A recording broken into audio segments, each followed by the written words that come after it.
Halo semuanya, selamat datang. Hari ini kita bakal ngobrolin sesuatu yang, jujur aja, kita pakai tiap hari, tiap detik, tapi jarang banget kita pikirin. Yaitu jaringan komputer. Yap, ini nih tulang punggung tak kasat mata dari semua aktivitas digital kita. Yuk, dalam beberapa menit ke depan, kita kupas tuntas bareng-bareng. Pernah kepikiran nggak sih, gimana caranya laptop, HP, bahkan printer di rumah kita itu bisa saling nyambung, seolah-olah mereka bisa ngobrol satu sama lain? Nah, pertanyaan simpel ini sebenarnya adalah pintu masuk ke dunia yang seru banget, dan itulah yang bakal kita jelajahi. Oke, ini dia agenda kita.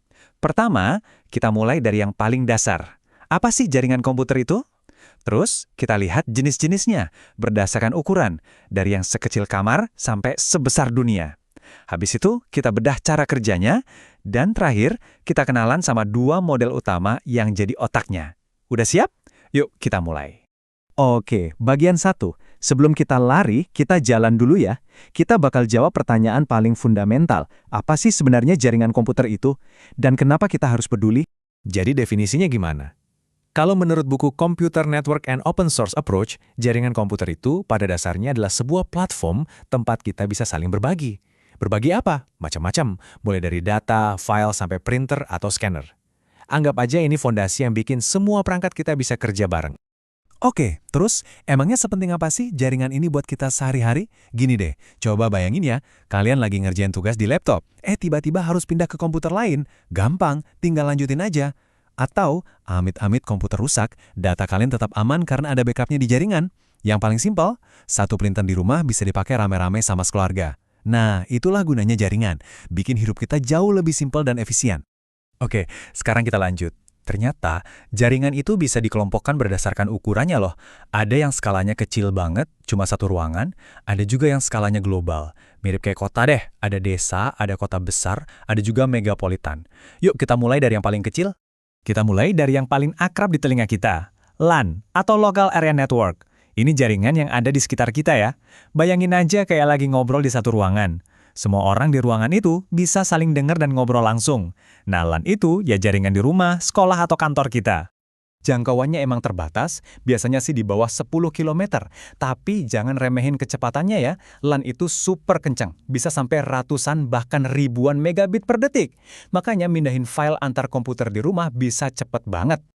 Oke, naik level. Sekarang kita ke MAN, atau Metropolitan Area Network. Kalau LAN tadi kayak obrolan di satu ruangan, MAN ini kayak sistem intercom yang nyambungin beberapa gedung dalam satu kota. Contohnya, jaringan yang menghubungkan semua gedung di satu kampus universitas atau beberapa kantor cabang perusahaan di kota yang sama. Jangkauannya jelas lebih luas, antara 10 sampai 50 km. MAN ini tugasnya menghubungkan beberapa LAN jadi satu. Biar tetap ngebut meski jaraknya jauh, MAN biasanya pakai teknologi canggih kayak kabel fiber optik yang ngirim data pakai kedipan cahaya. Keren kan? Dan inilah jawarannya. Yang paling besar, WAN alias Wide Area Network. Ini udah skala global ya. Kalau LAN itu obrolan di kamar, dan MAN itu intercom sekota, nah WAN ini kayak jaringan telepon internasional yang bisa nyambungin kamu ke siapa aja di seluruh dunia. Yup, internet adalah contoh sempurna dari WAN. Nah, tabel ini ngerangkum semuanya dengan apik banget. Jadi biar gampang, kita bisa lihat bedanya langsung ya. Ada LAN, itu jaringan di rumah atau kantor kita. Cakupannya kecil, tapi kencang. Naik level, ada MAN. Ini buat sekota atau sekampus. Nah, ini biasanya udah pakai fiber optik yang super cepat. Dan yang paling gede, ya WAN. Ini udah level dunia. Contoh paling gampangnya ya internet itu sendiri. Dia butuh perangkat canggih kayak router buat nyambungin semua negara. Oke, kita udah bahas soal ukuran. Tapi, jaringan itu bukan cuma soal jarak fisik loh. Yang nggak kalah penting adalah gimana cara komputer di dalamnya itu saling berinteraksi. Ada aturannya, semacam etiket digital. Siapa yang jadi bos, siapa yang minta. Nah, ternyata cuma ada dua model utama yang ngatur semua ini. Dan ini dia kedua modelnya, peer-to-peer versus client-server. Ini kayak dua filosofi yang beda banget. Yuk kita lihat apa bedanya. Nah, ini dia perbandingannya. Di kiri ada model peer-to-peer atau P2P.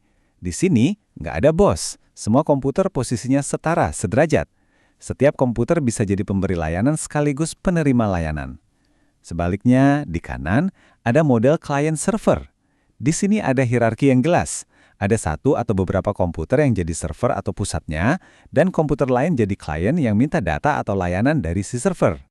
Intinya gini, pilihan antara dua model ini benar-benar nentuin sifat jaringan itu sendiri. Mau yang egaliter di mana semua setara atau yang terpusat dengan satu komando. Pilihan ini dampaknya besar banget, mulai dari keamanan, biaya, sampai seberapa gampang jaringan itu dikelola. Nah, sebagai penutup, aku punya satu pertanyaan nih buat kalian renungin. Setelah kita belajar semua ini, menurut kalian, internet, jaringan paling raksasa di dunia, pakai model yang mana? Client server atau peer-to-peer? Apakah internet itu punya satu bos pusat atau semua bagiannya setara? Jawabannya, mungkin nggak seperti yang kalian bayangkan loh. Coba deh dipikirin. Oke, terima kasih banyak udah nyimak. Kita ketemu lagi di pembahasan berikutnya ya.